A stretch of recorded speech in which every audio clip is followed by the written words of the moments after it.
What if I told you there was once a secretive brotherhood so powerful it could topple kings, so rich it rivaled nations, and so enigmatic it inspired centuries of conspiracy theories? They were warriors and monks, protectors and bankers, heroes to some and heretics to others, but their story didn't end with glory. It ended in betrayal, torture, and flames. From defending the Holy Land to being accused of worshipping idols, the Knights Templar are one of history's greatest enigmas. Who were they? What secrets did they guard? And why did the most powerful men in Europe conspire to destroy them? Today we'll uncover the truth behind the rise and fall of the Templars, separating fact from legend in a tale filled with courage, devotion, treachery, and mystery. Before we dive in, hit that subscribe button and join us on this journey through the untold stories of history. The story begins in the aftermath of the First Crusade. The year was 1119, and the Christian forces had captured Jerusalem. Pilgrims, eager to visit the Holy Land, faced treacherous journeys plagued by bandits and hostile forces. It was during this chaotic time that a French knight named Hugues de Payens founded a small brotherhood. Their mission? To protect these pilgrims and defend the new Christian territories in the East.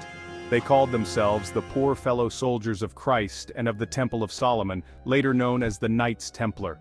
Their headquarters? The Temple Mount in Jerusalem, believed to sit atop the ruins of the ancient Jewish Temple of Solomon.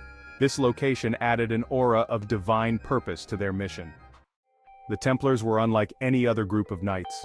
They combined the disciplines of monks and warriors, living by vows of poverty, chastity, and obedience, yet wielding swords with unmatched ferocity.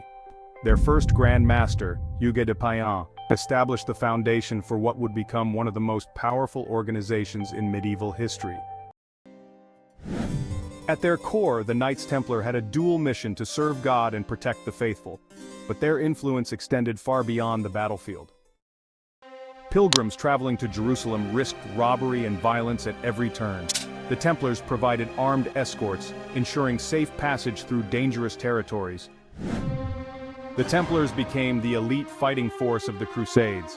They fought with discipline and bravery, earning a fearsome reputation in battles against Muslim forces, including those led by Saladin, one of history's greatest military commanders.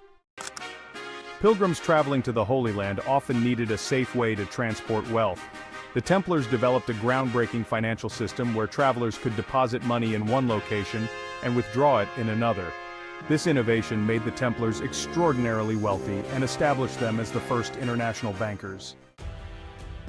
The Templars constructed formidable fortresses across Europe and the Middle East. These strongholds served as military bases, administrative centers, and symbols of their power. The Templars lived under strict religious discipline. Their day began and ended with prayer, and their lives were governed by a code of conduct that blended the monastic life with military duty. The Templars were more than soldiers, they were symbols of faith and resilience. A striking emblem was emblazoned on their white mantles. It represented their willingness to shed blood for their faith. The Templar seal depicted two knights sharing a single horse, symbolizing their vows of poverty and brotherhood.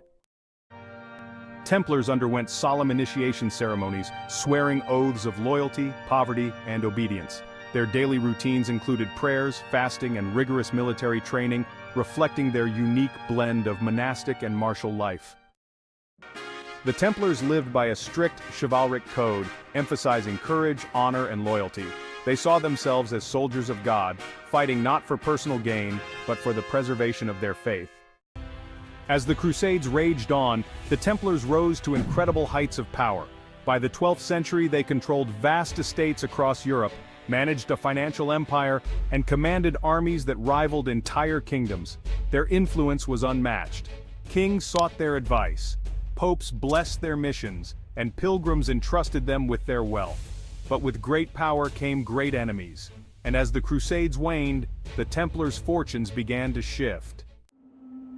October 13, 1307, a day that lives in infamy. Acting on secret orders from King Philip IV of France, soldiers arrested the Templars across France. The charges: heresy, corruption, and blasphemy. The truth? King Philip was heavily indebted to the Templars and sought to eliminate them to seize their wealth. Under torture, many knights confessed to false charges, including denying Christ and worshipping idols. These confessions, though coerced, sealed their fate. The story of the Knights Templar didn't end with their destruction. If anything, their demise sparked centuries of intrigue. Were they guardians of the Holy Grail?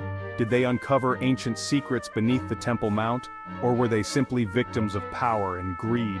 Today the Templars live on in popular culture, from the Da Vinci Code to Assassin's Creed. Their blend of heroism, mystery, and tragedy continues to captivate us. The Knights Templar were warriors, bankers, and martyrs. Their story is one of faith, power, betrayal, and resilience. What do you think was their greatest legacy? Let us know in the comments below. And before you go, don't forget to hit that subscribe button for more deep dives into history's greatest mysteries. Until next time, keep exploring, questioning, and discovering the untold stories of history.